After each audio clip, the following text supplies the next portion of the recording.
తండ్రి అయినటువంటి దేవుణ్ణి ఆత్మతోనూ సత్యంతోనూ ఆరాధించడానికి సకాలంలో చేరువచ్చిన ప్రియులందరికీ శుభాలు వందనాలు తెలియజేస్తున్నాను.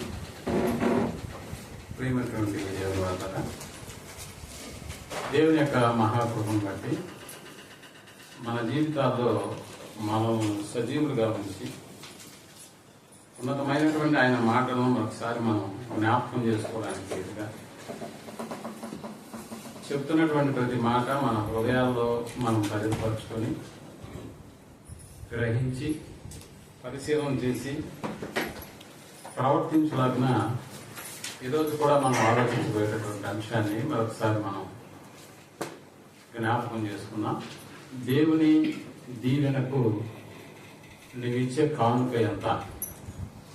దేవుని దీవెనకు నీవిచ్చే కానుక ఎంత?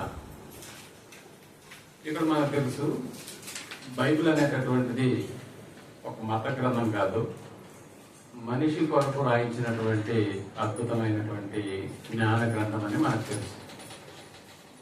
విస్తారమైనటువంటి దీవెనలు, విస్తారమైనటువంటి ఆశీర్వాదాలు అనేటటువంటివి బైబిల్ యందు ఎలా మనిషిని ఆవహిస్తాయో మనకు బాగా తెలుసు. బైబిల్ గొప్పతనం లేకపోతే బైబిల్ యొక్క విశిష్టత మనకు బాగా తెలుసు.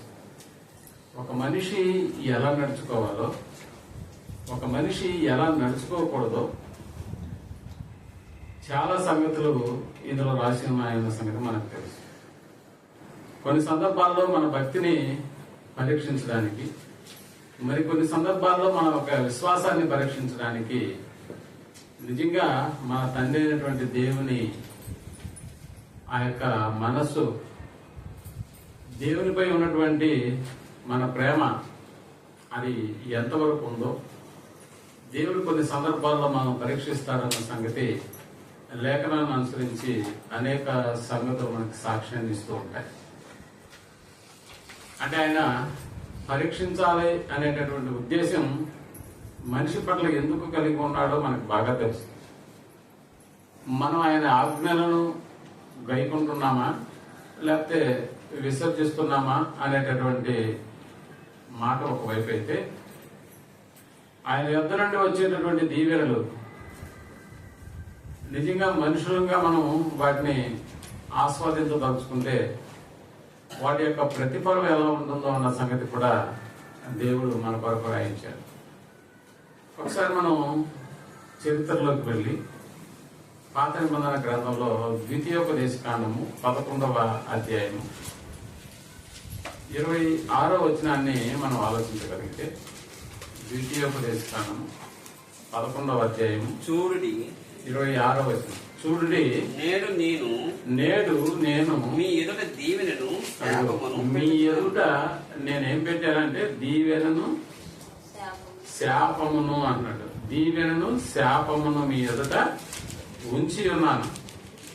నిజంగా దేవుడు దీవెన శాపము అనేటటువంటిది మన ఎదుట ఉంచినప్పుడు మనుషులు దేన్ని కోరుకుంటారు? దేవుని యొద్ద రెండు ఉన్నాయని చెప్తున్నాడు. ఆ రెండింటినీ మీ మధ్య ఉంచుతున్నాను. ఆ రెండులో మీకు ఏది కావాలో అనేటటువంటి విషయాన్ని గురించి అక్కడ మాట్లాడుతున్నాడు. చూడండి, నేడు నేను మీ ఎదుట దీవెనను శాపమును పెట్టుచున్నాను. దీవెన కావాలంటే ఒకటి చేయాలి, శాపం కావాలంటే మరొకటి చేయాలి. కాబట్టి ఈ రెండు మీ దగ్గర ఉంచేశాను అన్నాడు. నేడు నేను మీకు ఆజ్ఞాపించు మీ దేవుడైన యెహోవా ఆజ్ఞలను మీరు వినిన యెడల దీవెనయు, మీరు మీ దేవుడైన యెహోవా ఆజ్ఞలను వినక నేడు నేను మీకు ఆజ్ఞాపించు మార్గమును విడచి మీరెరుగని ఇతర దేవతలను అనుసరించిన యెడల శాపము కలుగును అన్నాడు. అంటే శాపము ఎలా మనిషికి వస్తుందో, దీవెన ఎలా మనిషికి వస్తుందో ఇక్కడ రెండు విషయాల గురించి తండ్రి అయినటువంటి దేవుడు మనకు ప్రస్తావన చేస్తున్నాడు. కాబట్టి దేవుడి యొద్ద నుండి దీవెన మనకి కావాలంటే ఏం చేయాలి అని అంటే, ఆ దీవెన మనకు కావాలంటే ఆయన ఆజ్ఞలను వినిన ఎడల అనేటటువంటి పదం మనకు కనిపిస్తుంది. దేవుని యొక్క ఆజ్ఞలను కానీ మనం వింటే, పాటిస్తే దేవుని యొద్ద నుండి మనకు వచ్చేటటువంటిది దీవెన. మరి శాపం కూడా ఉందా ఆయన దగ్గర అంటే ఉంది. ఏంటి ఆ శాపము? ఇతర దేవతలను, నా ఆజ్ఞలను అనుసరింపకుండా మనం ఎరుగని ఇతర దేవతలను అనుసరించిన ఎడల శాపం. ఈ రెండిట్లో మనుషుడు ఏది కోరుకుంటాడో మనకు బాగా తెలుసు. ఏం కోరుకుంటాడు మనుషుడు? దీవెన మాత్రమే కోరుకుంటాడు. దీవెనే కావాలని కోరుకుంటాడు. అందుకనే కొంతమంది పిల్లలకు పేర్లు కూడా దీవెన అని పెట్టుకుంటారు. దీవెన, దువ్వెన కాదు, దీవెన. సో మాకు దీవెన కావాలి అనేటటువంటి ఆలోచన. దేవుని యొద్ద నుండి మాకు దీవెనలే కావాలి, దీవెనలే కావాలి. సో ఇక్కడ దీవెన మనకి కావాలంటే మనం ఇచ్చే కానుక కూడా ఇంపార్టెంటా? మనం ఇచ్చే కానుక కూడా ముఖ్యమైందా? అవును, మనం ఇచ్చే కానుక కూడా ముఖ్యమైంది. ఒకసారి మనం అదే ద్వితీయోపదేశ కాండము 16వ అధ్యాయము 17వ వచనాన్ని మనం ఆలోచించగలిగితే, 16వ అధ్యాయము 17వ వచనాన్ని మనం ఆలోచన చేస్తాం. వారు వట్టి చేతులతో యెహోవా సన్నిధిని కనబడక, అదిగో వట్టి చేతులతో యెహోవా సన్నిధిని కనబడక, నీ దేవుడైన యెహోవా నీకు అనుగ్రహించిన దేవుని చొప్పున, నీకేం చెప్తాడు? నీ దేవుడైన యెహోవా నీకు అనుగ్రహించిన దీవెన చొప్పున ప్రతి వాడును తన శక్తి కొలది ఇయ్యవలెను. తన శక్తి కొలది ఇయ్యవలెను. ఏమి ఇవ్వాలంట? కానుక. అంతేనా? ప్రతివాడు వారు వట్టి చేతులతో యెహోవా సన్నిధిని కనబడక,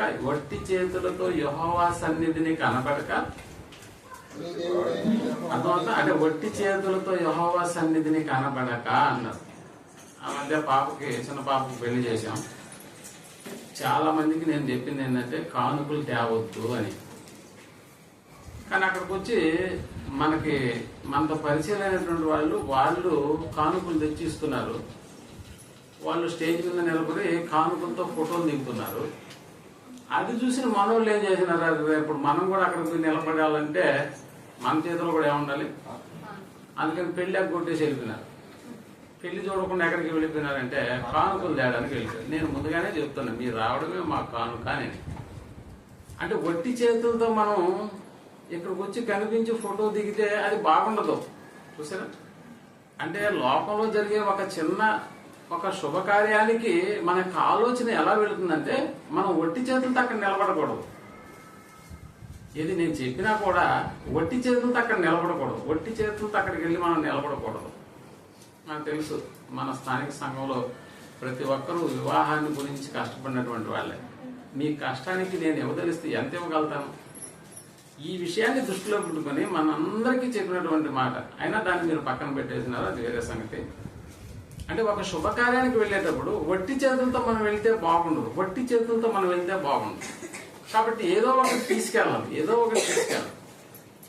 ఇలాంటి వైఖరి మనలో కనిపిస్తున్నప్పుడు, ఇప్పుడు యెహోవా సన్నిధికి అన్నాడు, ఆయన సన్నిధికి ఎలా రావాలి? వారు వట్టి చేతులతో యెహోవా సన్నిధిని కనపడక, నీ దేవుడైన యెహోవా నీకు అనుగ్రహించిన దీవెన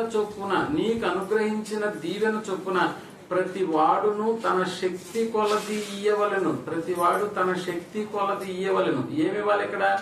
అంటే దీవెన కావాలి అని అంటే మన దగ్గర ఏముండాలి? దేవుని సన్నిధికి వచ్చేటప్పుడు కానుక ఉండాలి అన్న సంగతి మనకు అర్థమవుతుంది. పోనీ అలాగని దేవునికి ఎంత కానుకిస్తాం మనం? పోనీ దేవుడే ఏమన్నా అక్కడ నిలబడి నువ్వెంత ఇచ్చావని రాసుకుంటుంటాడా? ఏదో చదివింపుల కార్యక్రమం లాగా ఉంటుందా? అంటే అలా కూడా ఉండదు. అసలు దేవుడు కనపడ్డావు. ఒక వ్యక్తిగా ఆయన మన మధ్యలో కూర్చొని ఎంత ఇస్తున్నారని చెప్పి దండుకునే పరిస్థితి ఆయనకి అంతకంటే ఉండదు. అయితే ఇక్కడ మనకు బాగా తెలుసు ప్రియమైనటువంటి వాళ్ళరా, చాలా సందర్భాల్లో దేవుడి నుండి దీవెనలు పొందినటువంటి కుటుంబాలు గ్రంథంలో దేవుడు మన కొరకు రాయించాడు. మనకు తెలుసు కదా, మనకి ఇవ్వబడినటువంటి పాత నిబంధన, క్రొత్త నిబంధన ఈ గ్రంథాల్లో ఎవరు ఏ విధంగా బ్రతికారన్న సంగతిని గురించి మనకి దృష్టాంతాలుగా యుగాంతమందున్నటువంటి మనకు బుద్ధి కలిగిన నిమిత్తము దేవుడు వాటిని పొందుపరిచి ఈ గ్రంథానికి అటాచ్ చేశాడన్న సంగతి మనకు బాగా తెలుసు. మనకు తెలుసు కదా, విశ్వాసులకు తండ్రి అయినటువంటి అబ్రహాం గారి యొక్క జీవితాన్ని మనం ఆలోచన చేసినప్పుడు నిజంగా నా మీద ఎంత ప్రేమ ఉంది, మనుషులకు ఎంత ప్రేమ ఉంది. వాళ్ళ దగ్గర ఉన్నది దోచుకోవాలన్నది కాదు దేవుని యొక్క ఉద్దేశం. మన దగ్గర ఉన్నదల్లా దోచేసుకోవాలనేది దేవుని యొక్క ఉద్దేశం కాదు. అంటే దేవుని మీద మనకు ఎంత ప్రేమ ఉంది, అసలు ఆయన ఆజ్ఞలను మనం పాటిస్తున్నామా లేదా అనేటటువంటి దాని కొరకు ఆయన పరీక్ష పెడుతున్నట్లుగా మనకు అర్థమవుతుంది. అంతేకాని మన దగ్గర ఉన్నదంతా ఆయన లాగేసుకోవాలన్న ఉద్దేశం దేవునికి ఎంత మాత్రం లేదు. ఎందుకు లేదు? సమస్తము ఆయనదే. నీ దగ్గర నుంచి లాక్కొని ఏమైనా గొప్పవాడవాలా? అలా కాదు. సో మనకు తెలిసి ఇక్కడ అబ్రహాం గారి యొక్క జీవితాన్ని మనం పరిశీలన చేసినప్పుడు ఆ పరిశీలన అబ్రహాం గారి యొక్క వ్యక్తిగత జీవన విధానాన్ని మనం ఆలోచించినప్పుడు ఆయన విశ్వాసులకు తండ్రి అయ్యాడన్న సంగతి మనకు బాగా తెలుసు. ఏ విధంగా విశ్వాసులకు తండ్రి అయినాడు అని అంటే 100 సంవత్సరాల వయసులో లేక ఒక కుమారుణ్ణి తండ్రి అయిన దేవుడు ఆయనకు అనుగ్రహించినప్పుడు అసలు అబ్రహాము ఆ ఒక్కగానొక్క తన కుమారుణ్ణి ఇసుక రేణువులంతా తన యొక్క సంతానాన్ని విస్తరింపచేస్తానని చెప్పి మాట ఇచ్చి కుమారుణ్ణిచ్చి అదే కుమారుణ్ణి ఏం చేయమంటున్నాడు? బలిగా అర్పించమంటున్నాడు. సో బలిగా అర్పించమంటున్నాడు కాబట్టి అబ్రహాం వెనకడికి వేసాడా?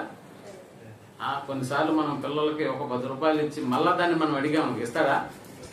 అస్సలు ఇవ్వడు. మన దగ్గర తీసుకునేది తెలుస్తుంది, మళ్ళా మనమే అడిగితే దాన్ని ఇవ్వడు, దాచిపెట్టుకుంటాడు. అలాగేమన్నా అబ్రహాం చేస్తాడా? లేక 100 సంవత్సరాలకు ఒక కుమారుని ఇచ్చి మళ్ళీ అదే కుమారుని నేను బలిగా ఇవ్వమని అన్నప్పుడు నిజంగా ఆయన ఇవ్వడానికి ఏమాత్రం వెనకాలేదన్న సంగతి మనకు తెలుసు. ఎందుకంటే బలిగా ఇవ్వాలని దేవుడు కోరినాడు. అబ్రహాం పరిస్థితి మానసికంగా ఎలా కుంగుకుంటాడో మీరు ఆలోచించేయండి. మానసికంగా ఎంత ఘోరంగా ఉంటుందో మనకు బాగా తెలుసు. అందుకనే మనకు తెలుసు పరీక్ష అనేటటువంటిది ఎప్పుడు కూడా అలాగనే ఉంటుంది. మీరు చూసేటప్పుడన్నా పరీక్ష కాలాల్లో పిల్లలను వాళ్ళ తల్లిదండ్రులు బైకులు ఎక్కించుకొని పోతున్నప్పుడు చాలా సందర్భాల్లో నేను చూసినప్పుడు వెనకాల వాళ్ళ కూతురు కూర్చుంటే బుక్ తీసి చదువుతా ఉంటాడు, వాళ్ళ నాన్నేమో బండి వేసుకొని పోతా ఉంటాడు. అంటే పరీక్ష అనేటటువంటిది ఎలా ఉంటుందని అంటే చాలా అంటే ఒక మానసికమైనటువంటి ఆందోళన. అంటే పరీక్ష పాస్ అవుతామో లేదో, నేర్చుకున్న వాటిలో అక్కడ వచ్చేటటువంటి క్వశ్చన్ వస్తుందో లేదో, ఇలాంటి ఒక మెంటల్ టెన్షన్ అనేటటువంటిది ఆ సమయంలో కలిగి ఉంటారన్న సంగతి మనకు బాగా తెలుసు.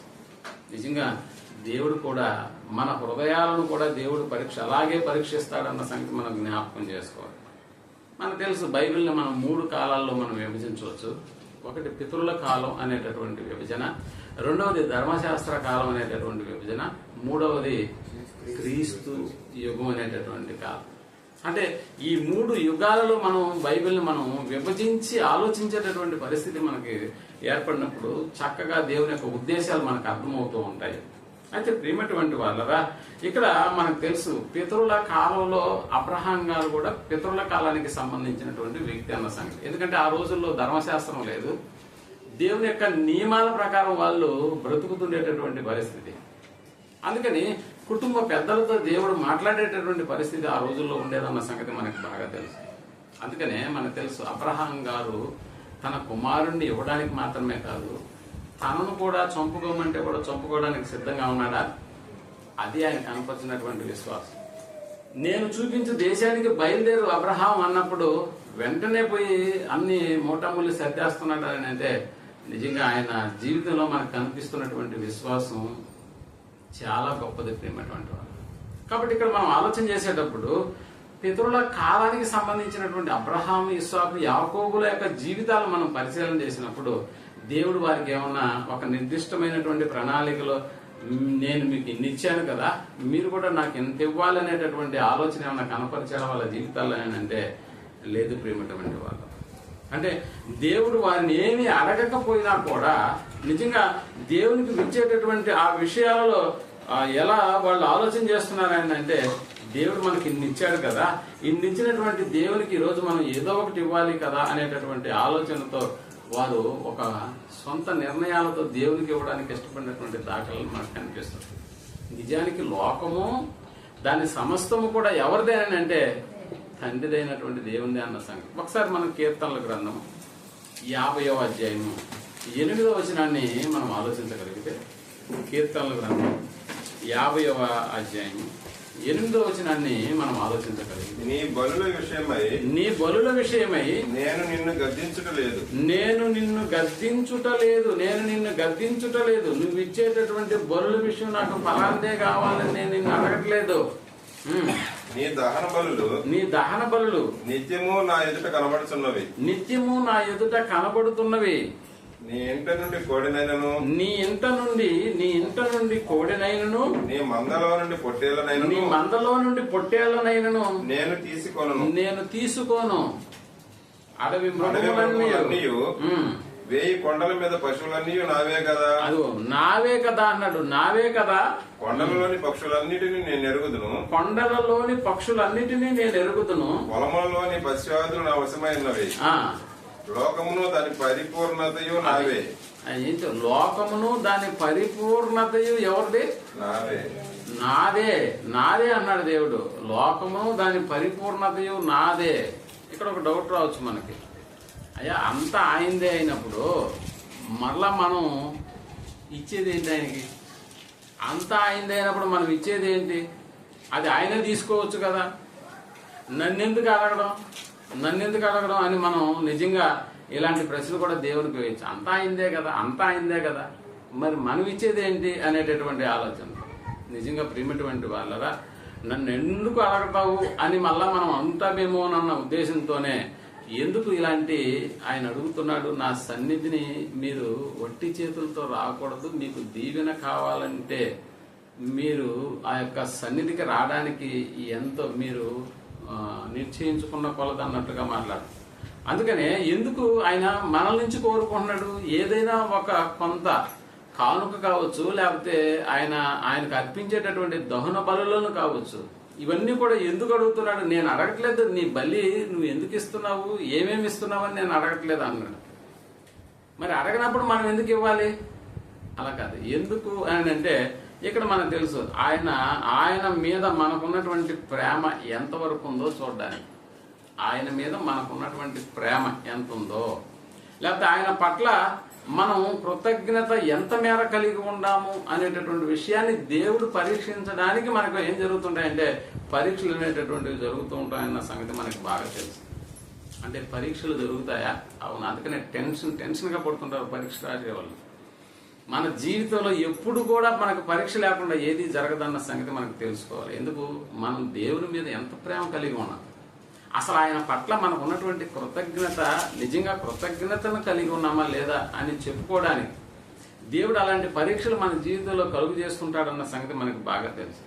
మనకు తెలుసు కదా, సిరియా సైన్యాధ్యక్షుడైనటువంటి నయమాను తనకు కలిగినటువంటి కుష్ఠరోగాన్ని ఏదో ఇశ్రాయేల్ దేశంలో ఎలీషా అనేటటువంటి ప్రవక్త ఉన్నాడు, ఆయన దగ్గరకు వెళితే నాకున్నటువంటి కుష్ఠరోగం తగ్గిపోతుంది అనేటటువంటి ఆలోచనతో తన జీవితాన్ని గురించి విసిగి వేసారినటువంటి నయమాను ఎంతో మంది రాజ్య వైద్యుల దగ్గర చూపించుకున్నాడు. తన రాజ్యం మాత్రమే కాకుండా ఇతర రాజ్యాలలో ఉన్నటువంటి వైద్యులను కూడా అతడు సంప్రదించి ఉండొచ్చు. ఎందుకంటే అతనికి ఉన్నటువంటి స్టేజ్ అలాంటిది.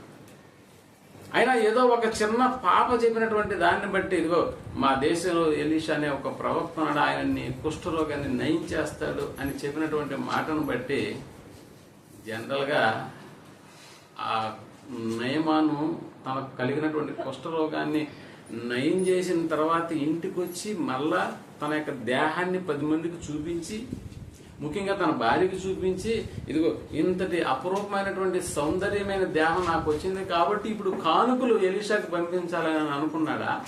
లేకపోతే కుష్ఠరోగంతో ఉన్నటువంటి శరీరంతో తనతో పాటు కానుకలు తీసుకువెళ్ళాడా?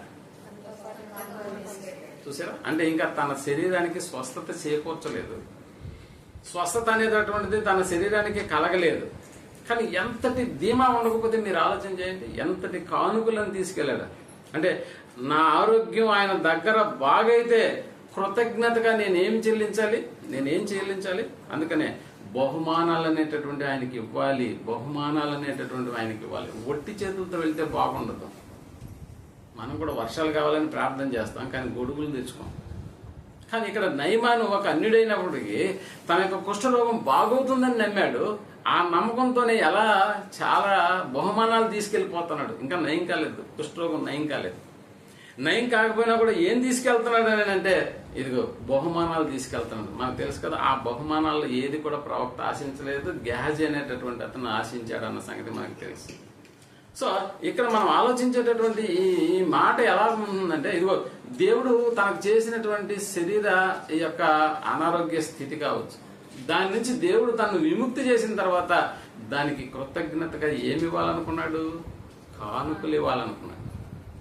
కానుకలు ఇవ్వాలనుకున్నాడు. కాబట్టి విస్తారమైన కానుకలతో ఆ రోజు ప్రవక్తను దర్శించడానికి వెళ్ళాడు. ఆ తర్వాత ఏం జరిగిందో మనకు బాగా తెలుసు. మనకు తెలుసు కదా, మన రక్షకుడైనటువంటి యేసు ప్రభుల వారు కూడా 12 సంవత్సరాల నుంచి రక్తస్రావం కలిగినటువంటి ఒక స్త్రీ, ఆయన వస్త్రపు చెంగు ముట్టితే బాగున్నాయని అనుకునింది, బాగుపడతాను అనుకుంది, అలా బాగుపడింది. పక్షవాయుతో ఉన్నటువంటి ఒక మనుష్యుడు నిజంగా ఆయన మాటతో లేచి దిగ్గున తన పరుపెత్తుకొని పరిగెత్తాడన్న సంగతి మనకు తెలుసు. నిజంగా ఇక్కడ మనం ఆలోచించేటటువంటి ప్రతి అద్భుతమైనటువంటి ప్రక్రియ వెనుకాల యేసు ప్రభుల వారు తాను బ్రతికినటువంటి 33.5 సంవత్సరాల్లో 3.5 సంవత్సరాలు ఆయన చేసినటువంటి అద్భుతాలు మహత్కార్యాల వెనుక ఇదిగో అలా బాగు చేసిన వారి దగ్గర నుంచి ఏదైనా కోరుకున్నాడా? 12 ఏళ్ల నుంచి ఎంతమంది డాక్టర్లకు చూపించుకోలేదా అని? పక్షవాయువు కలిగినటువంటి వాడు ఎంతమంది డాక్టర్ల దగ్గరికి తిరిగి ఉండలేదు? ఆ రోజుల్లో ఉన్నటువంటి డాక్టర్లు, రాజ్య వైద్యులు. అంటే ఒక్కొక్క వైద్యుడిని సంప్రదించాలన్నా కూడా ఏమైనా చిన్న పనే? ఎంతో డబ్బు వాళ్ళు వెచ్చించాలి. కానీ యేసు దగ్గరకు వచ్చేసేటప్పటికి అవన్నీ క్షణంలో మాయమైపోయినట్టుగా మనకు అర్థమవుతుంది. అంటే అలాగని చెప్పి వారి దగ్గర ఏదైనా తీసుకోవడానికి ఏమన్నా ప్రభులు వారు ఏమన్నా ఇష్టపడ్డాడా అని అంటే లేదు ప్రేమటువంటి వాళ్ళు, లేదు. అంటే మనుషుల దగ్గర ఉన్నది తనకు కావాలన్న ఆలోచనతో ఆయన ఇలాంటి ప్రక్రియ చేయలేదన్న సంగతి మనకు బాగా తెలుసు. అంటే నిస్వార్థంగా తండ్రి అయినటువంటి దేవుని క్రియలు వారి మధ్య జరిగించాడన్న సంగతి మనకు తెలుసు. ఏది కూడా ఆశించలేదన్న సంగతి. ఇక మన విషయానికి వస్తే మనం ఆలోచన చేయండి.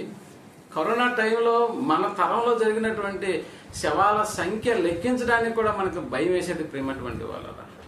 వార్తల్లో ఎంత ప్రక్రియలతో తీసుకెళ్లి శవాలను గుట్టలు గుట్టలుగా వేసి వారిని తగలబెడుతున్నటువంటి పరిస్థితి చూసినప్పుడల్లా ఎంత హృదయకరమైనటువంటి దృశ్యాలు అవి, ఎంత హృదయకరమైనది. ఎక్కడోలే అని అనుకున్నాము, కానీ మన నెల్లూరులో కూడా శవాలను 15 శవాలను ఒక అంబులెన్స్లో తీసుకొని వస్తుంటే ఆ పరిస్థితి ఎలా ఉంటుందో మీరు ఆలోచించండి. ఒకే అంబులెన్స్లో 15 మంది శవాల.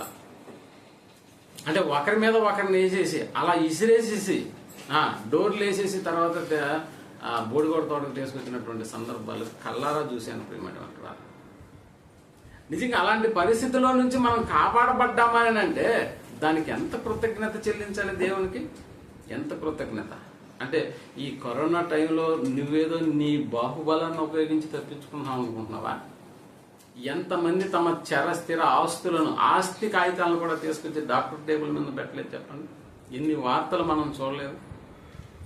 అంటే ఇంత డబ్బున్నా కూడా తాను కొనలేనిది ఏంటి అని అంటే తన ఆయుష్ను కొనుక్కోలేకపోయినటువంటి పరిస్థితి. అంటే ప్రేమటువంటి వాళ్ళరా, మన దగ్గర ఉన్నటువంటిది ఏదో ఆశించాలని దేవుడు ఏదో చేయలేదు ప్రేమటువంటి వాళ్ళ.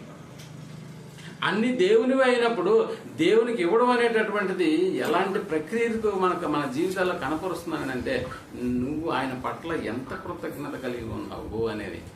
ఎంత ఆయనదే కావచ్చు, కానీ నువ్వు ఇచ్చేటటువంటి దాని విషయంలో దేవుడు కోరుకుంటున్నది నీ నుంచి ఏంటి అని అంటే కృతజ్ఞత అనేటటువంటిది ఏ మేర చెల్లిస్తున్నావు అనేటటువంటిది. అందుకనే మనకు తెలుసు నేను మనకున్నటువంటి జీవితాలు ఎలా ఉంటున్నాయని అంటే ఇదిగో నెలంతా పనిచేసేటటువంటి వర్గంలో కొంతమంది ఉన్నారు, అలాగే వారం అంతా పనిచేసేటటువంటి వర్గంలో కొంతమంది ఉన్నారు, రోజు దినకూలీ చేసేటటువంటి వర్గంలో కొంతమంది ఉన్నారు. అంటే ఒక నెలకు సంపాదించేటటువంటి వాళ్ళు కావచ్చు, వారానికి సంపాదించే వాళ్ళు కావచ్చు, దినసరి కూలీ కూడా తమ జీవితాల్లో తెచ్చుకునేటటువంటి వాళ్ళు కూడా మనం కూర్చున్న వాళ్ళ మనకు కనిపిస్తూ ఉంటారు ప్రేమటువంటి వాళ్ళు.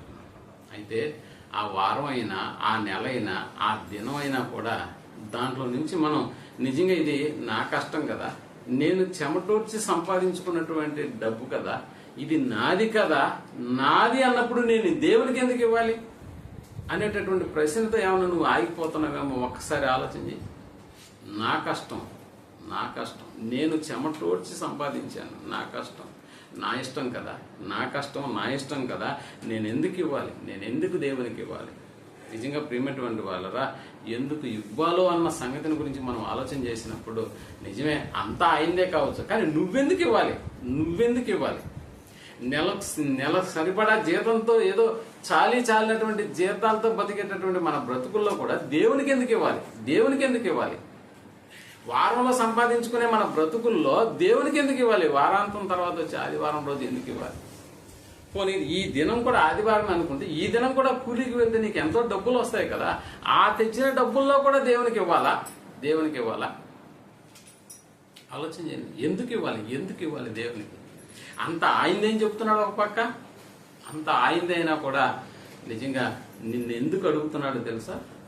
దేవుని సన్నిధికి నువ్వు వట్టి చేతులతో రాకూడదని ఎందుకు నీ పట్ల ఇంతటి అవకాశాన్ని దేవుడు ఎదురు చూస్తున్నాడు అని అంటే, దేవుని పట్ల నీకున్న ప్రేమ ఒక ఎత్తు అయితే, దేవుని పట్ల నువ్వు కలిగి ఉన్నటువంటి కృతజ్ఞత ఎంతో అని ఆయన చూడ్డానికే ఇలాంటి పరిస్థితిని గురించి మాట్లాడుతున్నాడు. ప్రియమైనటువంటి వారు, ఎందుకు మనల్ని అడుగుతున్నాడు అన్న దానికి ఒకసారి మనం ద్వితీయోపదేశ కాండంలోకి వెళ్ళి 8వ అధ్యాయము 17వ వచనాన్ని మనం ఆలోచించగలిగితే, ద్వితీయోపదేశ కాండము 8వ అధ్యాయం అయితే మీరు 17వ వచనం, రైట్. అయితే మీరు మా సామర్థ్యము 5 అయితే మీరు మా సామర్థ్యము, మా బాహుబలము ఇంత భాగ్యము మాకు కలుగజేసినని అనుకుందురేమో. ఇంత భాగ్యము మాకు కలుగజేసేనని అనుకుందురేమో. కాగా ఏమనుకున్నామంట మనం?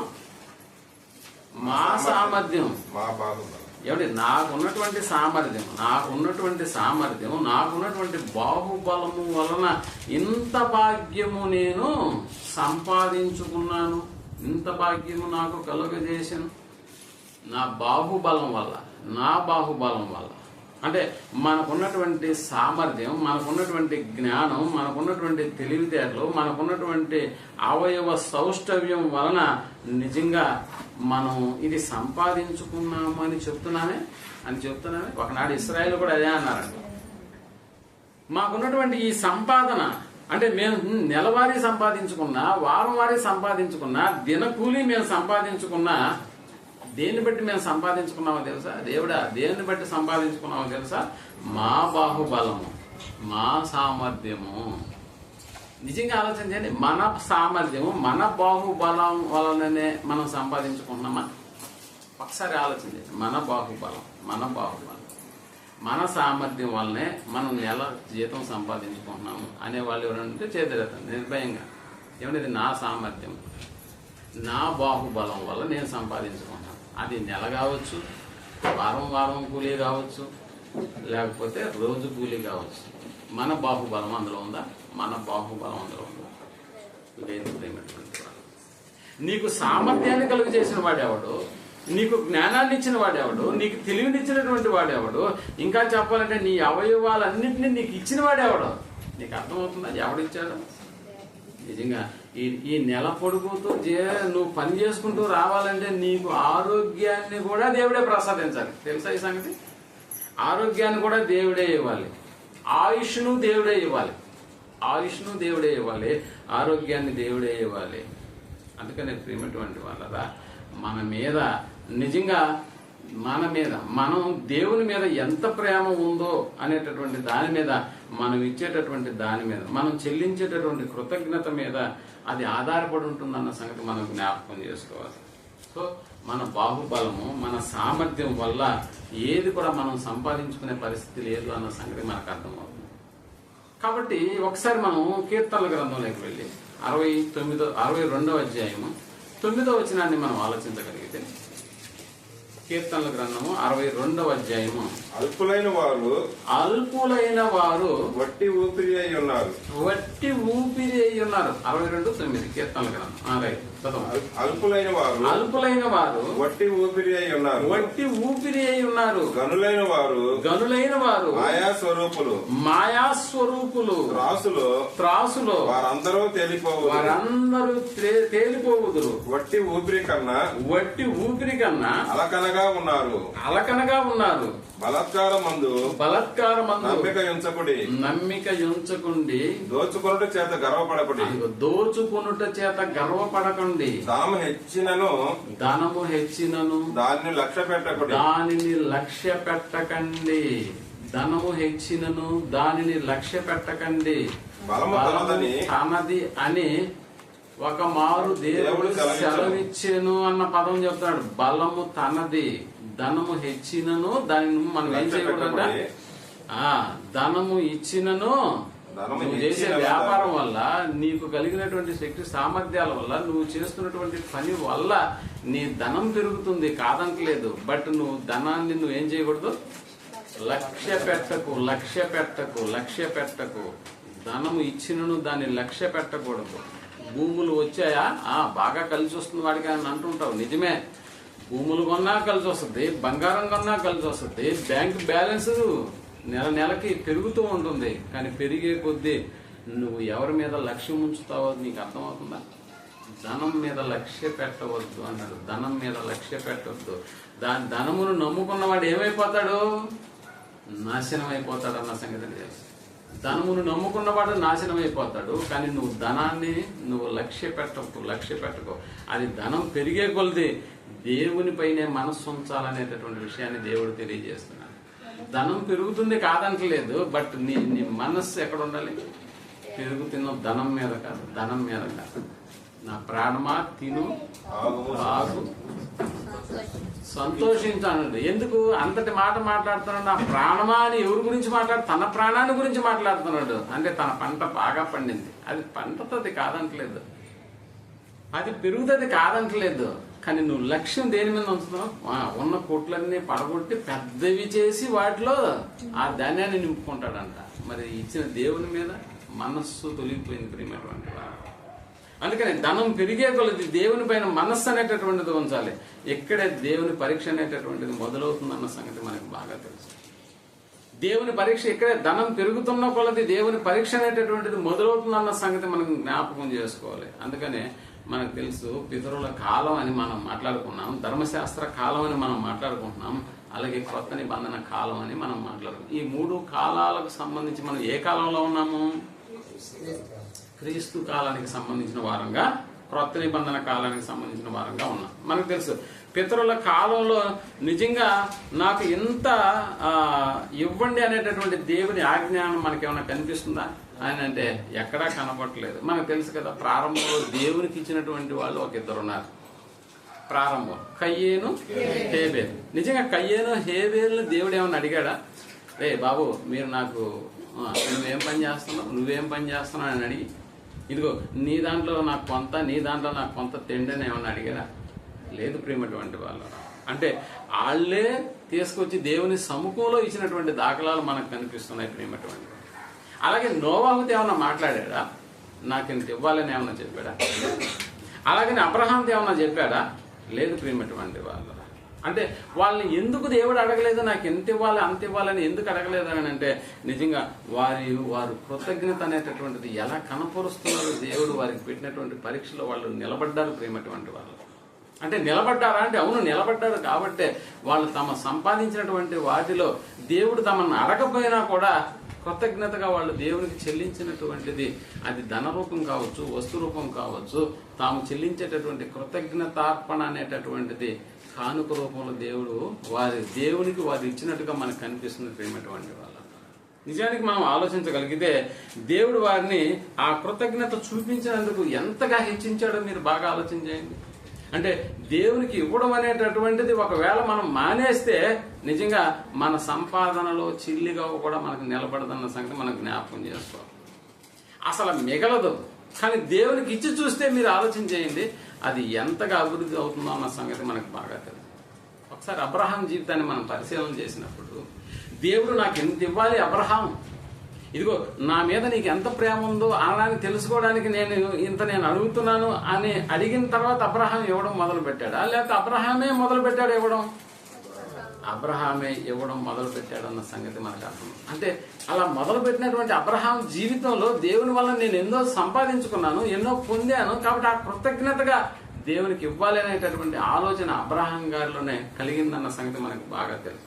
ఒకసారి ఆయన జీవితంలోకి వెళ్ళి ఎక్కడ దీన్ని ప్రారంభించాడు అని మనం ఆలోచించగలిగితే ఆదికాండము 14వ అధ్యాయం 18వ వచనాన్ని మనం ఆలోచించగలిగితే 14వ అధ్యాయం 18వ వచనాన్ని మనం ఆలోచించగలిగితే మరియు సాలేము రాజు అయిన మెల్కీసెదెకు రొట్టెను ద్రాక్షరసము తీసుకుని వచ్చెను. అతడు సర్వోన్నతులకు దేవునికి యాజకుడు. అప్పుడు అతడు 20వ వచనం, నీ శత్రువులను నీ చేతికి అప్పగించిన సర్వోన్నతుడకు దేవుడు స్తుతింపబడును గాక అని చెప్పాను. అప్పుడు అతడు అన్నిటిలో ఇతనికి 10వ వంతు ఇచ్చెను. 10వ వంతు ఇచ్చెను.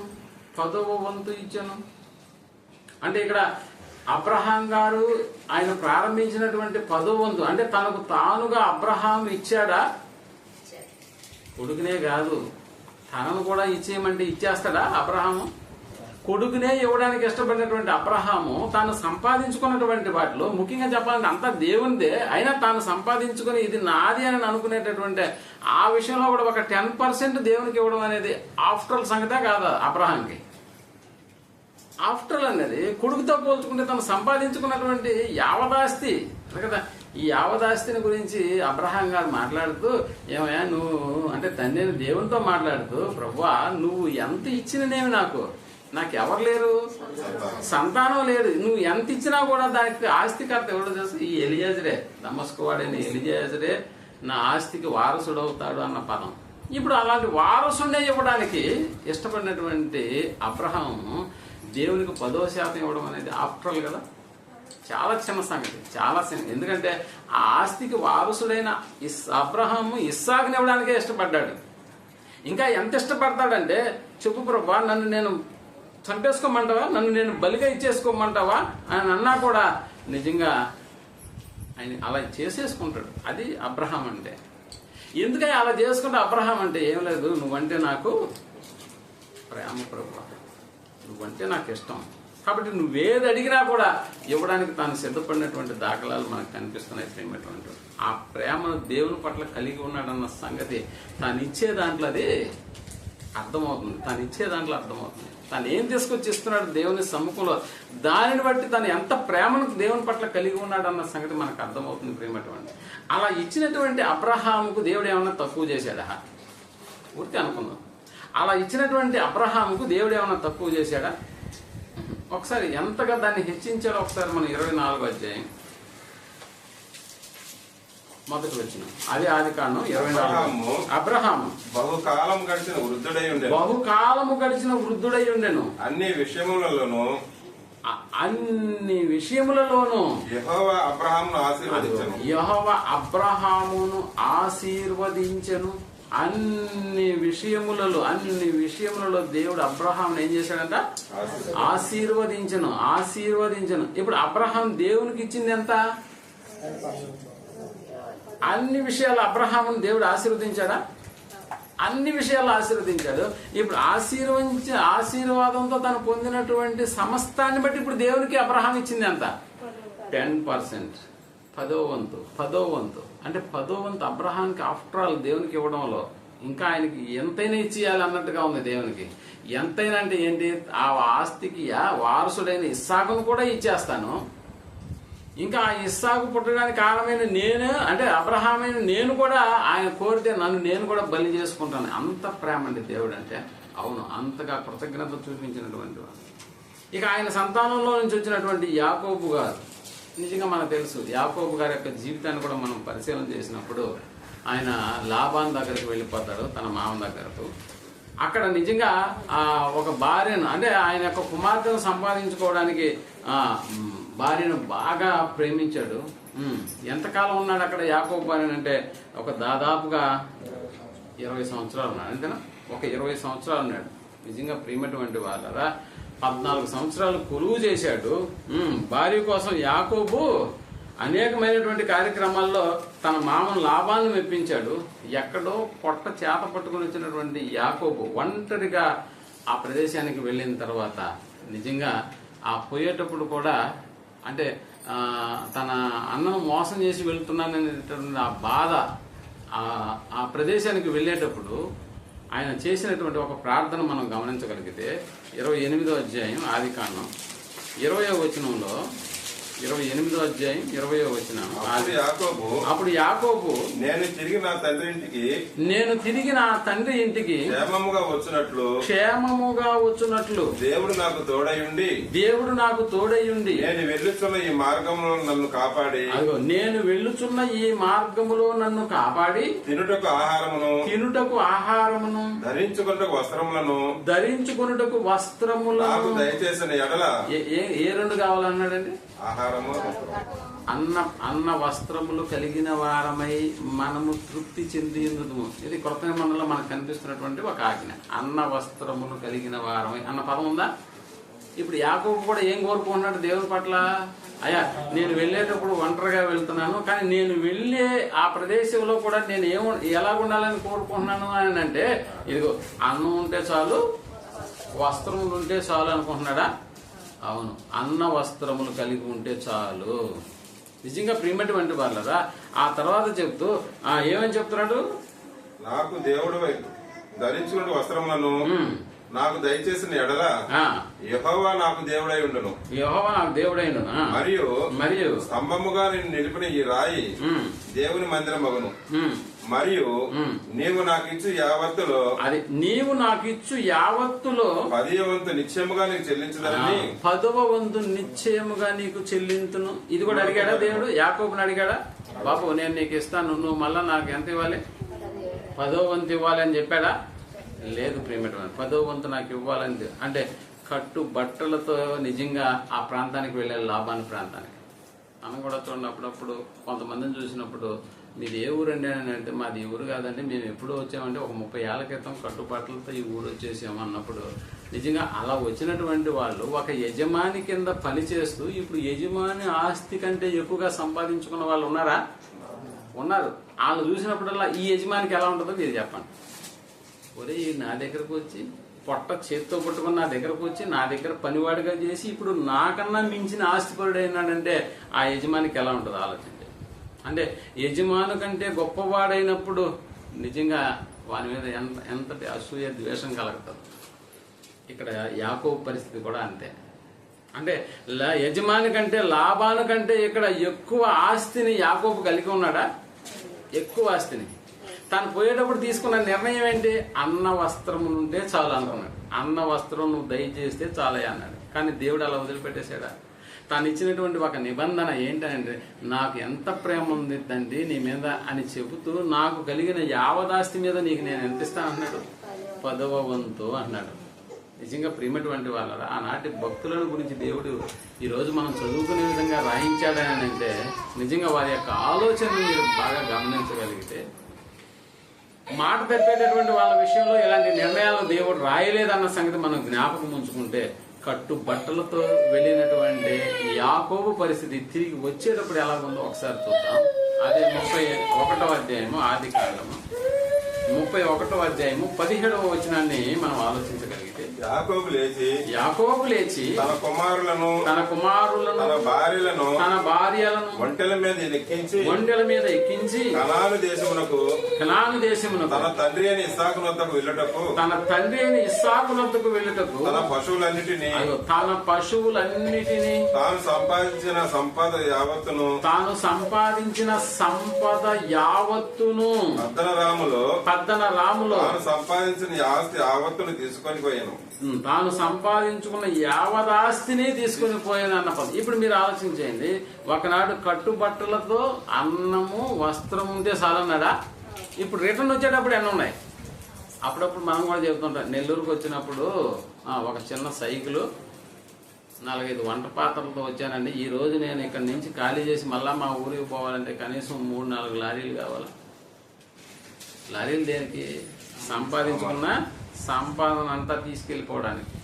అంటే దేవుడు ఎంతగా ఆశీర్వదించాడు. నిజంగా అబ్రహాము దేవునికి ఇచ్చాడు, అబ్రహామును దేవుడు ఆశీర్వదించాడు. యాకోబు దేవునికి ఇచ్చాడు, దీవించబడ్డాడన్న సంగతి మనకు అర్థమవుతుంది. నిజంగా ఆ కాలంలో దేవుని ఆజ్ఞ ఉందా? దేవుని ఆజ్ఞలు లేనటువంటి కాలాల్లోనే దేవుని మీద తమకున్నటువంటి ప్రేమను ఎలా ఎక్స్ప్రెస్ చేశారో మనకు అర్థమవుతుంది. ఎలా ప్రదర్శించారయ్యా వాళ్ళు దేవుని మీద, దేవుడు తమకు కలిగించినటువంటి వాటి విషయంలో కృతజ్ఞతగా దేవుని యొక్క ఆజ్ఞలను పాటించేటటువంటి వారుగా, దేవుడు అడగకపోయినా కూడా తమ సంపాదన యావత్తులో ఎంత ఇచ్చారని అంటే ఒక దశమ భాగం 10% ఇచ్చినట్టుగా మనకు అర్థమవుతుంది. దేవుని సన్నిధానికి వెళ్ళేటప్పుడు నిజంగా వాళ్ళు ఉత్త చేతులతో వెళ్తే బాగుండదు దేవుని సన్నిధానానికి. ఎందుకు? మనకి మన సామర్థ్యము, మన శక్తి సామర్థ్యాల వల్ల ఇవి సంపాదించుకోలేదు, అన్ని ఆయన అనుగ్రహించడం వల్లనే ఇవి సంపాదించుకున్నాం. కాబట్టి దైవ సన్నిధికి ఈ రోజు వెళ్తున్నామని అంటే అక్కడ మనం ఇవ్వాల్సింది ఏంటంటే ఒట్టి చేతులతో నువ్వు రాకూడదు అన్న సంగతిని గురించి జ్ఞాపకం చేస్తుంది. ఇది పితరుల యొక్క ఆలోచన ప్రియమైనటువంటి వాళ్ళ. ఇక ధర్మశాస్త్ర యుగంలోకి వచ్చేసేటప్పటికి ఆ కాలంలో నిజంగా ఎవరైనా దేవునికి ఇచ్చి దేవుని దగ్గర నుంచి ఏదైనా మంచి ప్రతిఫలాన్ని పొందినటువంటి వారు ధర్మశాస్త్ర కాలంలో ఎవరైనా ఉన్నారా అని అంటే ప్రియమైనటువంటి వాళ్ళరా మనకు తెలుసు. చాలా మంది ధర్మశాస్త్ర కాలంలో కూడా దేవుడిచ్చినటువంటి ఆజ్ఞ ప్రకారం వాళ్ళు ఇవ్వదగినటువంటి సంపాదనలో ఎంత ఇవ్వాలని దేవుడు ఒక ఆజ్ఞగా దాన్ని మార్చాడో మనకు బాగా తెలుసు. ఎంతగా మార్చాడని అంటే లేవీకాండం 27వ అధ్యాయం 30వ వచనం. లేవీకాండం అనగానే మనకి జ్ఞాపకం రావాల్సింది ధర్మశాస్త్రానికి సంబంధించిన కాలము అన్న సంగతి. 27వ అధ్యాయము 30వ వచనం. భూధాన్యములలోనైతేనేమి, వృక్ష ఫలములలోనేమి, భూఫలములన్నిటిలో దశమ భాగము యెహోవా సొమ్ము. అది ఏంటంట? దశమ భాగము యెహోవా సొమ్ము. యెహోవా సొమ్ము అది యెహోవా అంటే ఖచ్చితంగా ఒక రూల్ గా దాన్ని ఇవ్వమనే చెప్పాడా? అవును, ఒక ఆజ్ఞ ఇప్పుడు జారీ అయింది. దేవునిది దేవునికి ఇవ్వకపోతే ఏమంటున్నాడు తెలుసా దేవుడు? నువ్వు దొంగ అన్నాడు.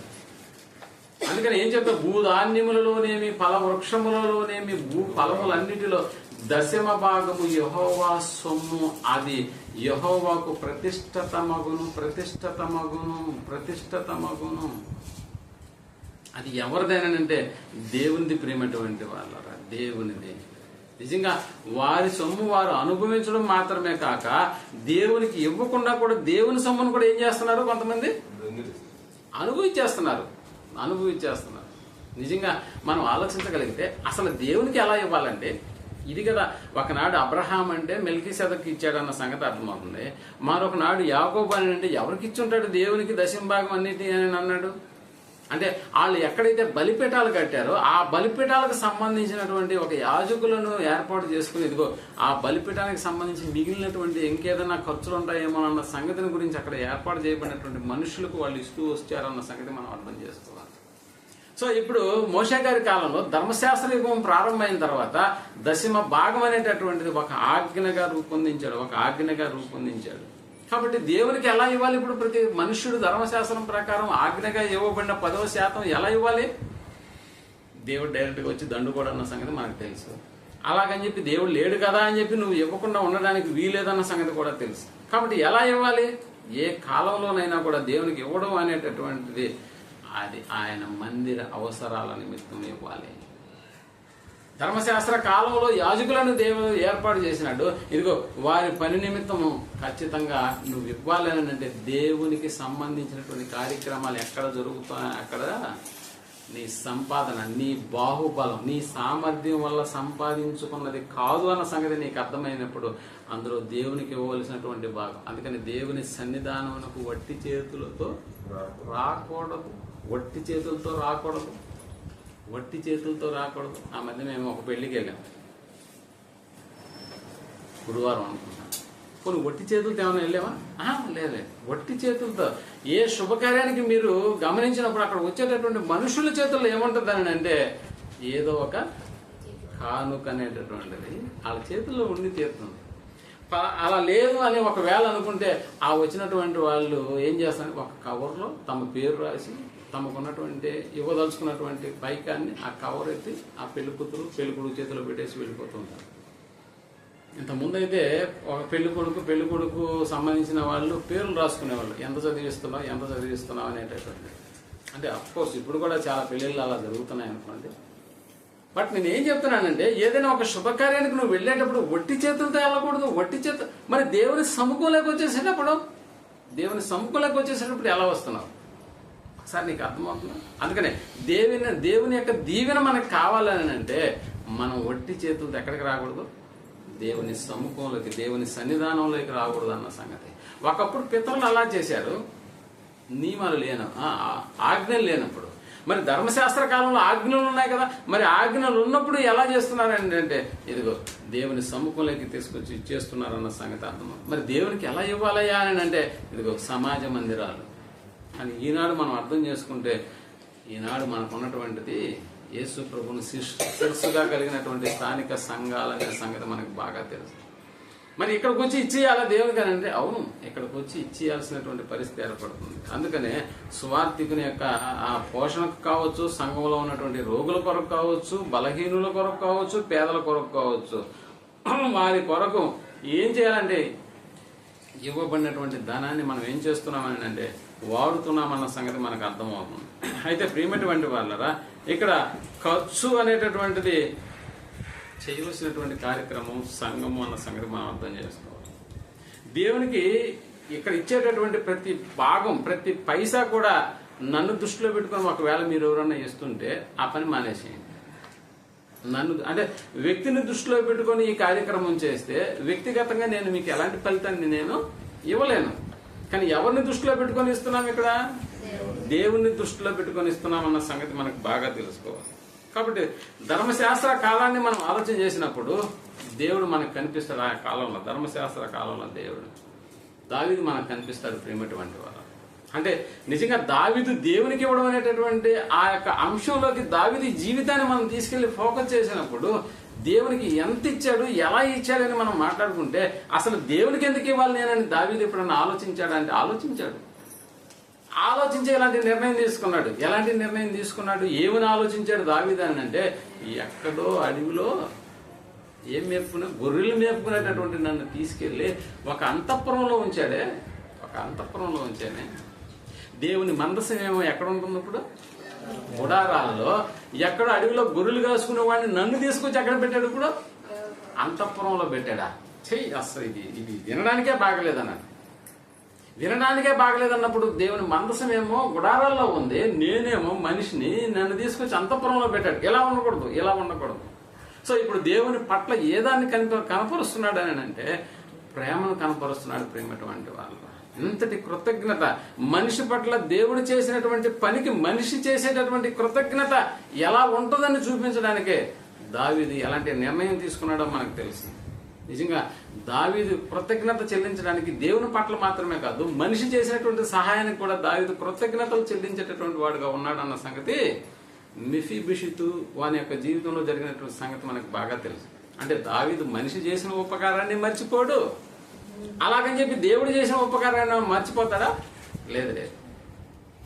అందుకనే దేవునికి ఇవ్వవలసినటువంటి ఒక కార్యక్రమమే తన జీవితంలో దొరికినప్పుడు ఎంతటి బాగా దేవునికి ఇచ్చినటువంటి దాఖలాలు మనకు కనిపిస్తున్నాయి. ప్రేమటువంటి వల్ల అంటే దేవుని దీవెన పొందడానికి దేవుడికి ఇచ్చినటువంటి కానుక లెక్క ఎంతో నీకు అర్థమవుతుందా? దావీదు ఇచ్చిన లెక్క ఒకసారి మనం చూద్దాం. మొదటి దినవృత్తాంతాల గ్రంథం 29వ అధ్యాయం 30వ వచనం. మొదటి దినవృత్తాంతాలు 29:3.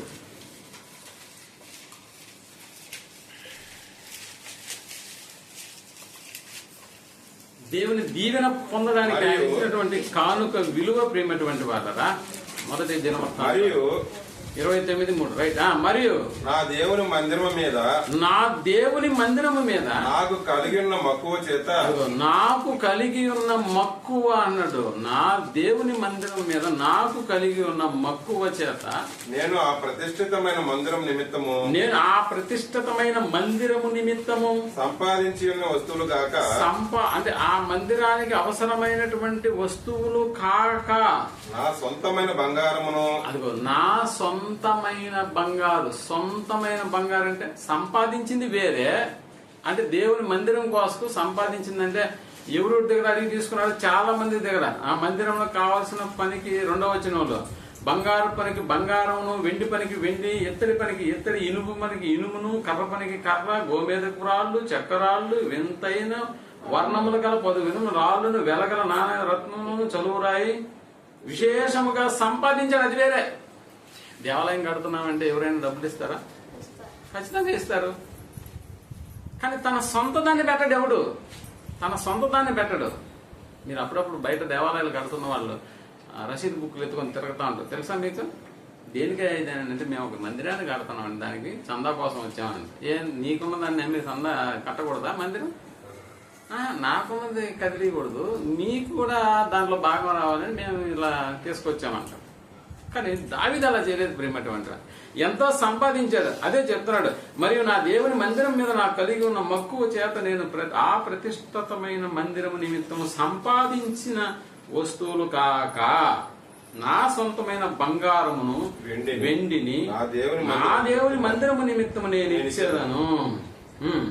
గదుల గోడల రేకుపోతులకును బంగారం పనికి బంగారమును వెండి పనికి వెండిని పనివారు చేయు ప్రతి విధమైన పనికి పనివారు చేయు ప్రతి విధమైన పనికి 6,000 మణుగుల ఓఫీరు బంగారమును అన్నాడు. అంటే 6,000 మణుగుల ఓఫీర్ అంటే మన భాషలో చెప్పండి 24 క్యారెట్ అంతేనా?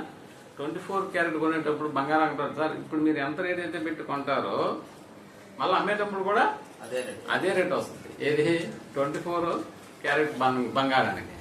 ఇప్పుడు అంటే ఓఫీర్ బంగారము ఒరిజినల్ ఎంత ఇచ్చారంట? 6,000 మణుగులు. 6,000 మణుగులు ఓఫీర్ బంగారం. 24 క్యారెట్ బంగారం. 22 మంచిదా 24 మంచిదా? ఇప్పుడు అర్థమవుతుందా? దేవునికి ఇచ్చేటప్పుడు 24 క్యారెట్ల బంగారాన్ని ఇస్తున్నాడు. ఇక్కడ మణుగు అంటే ఎన్ని కేజీలో తెలుసా నీకు?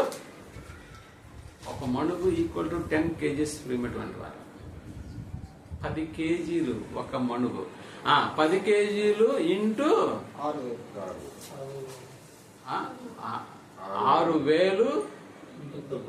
6,000 ఇంటూ 10 ఎంత వచ్చింది?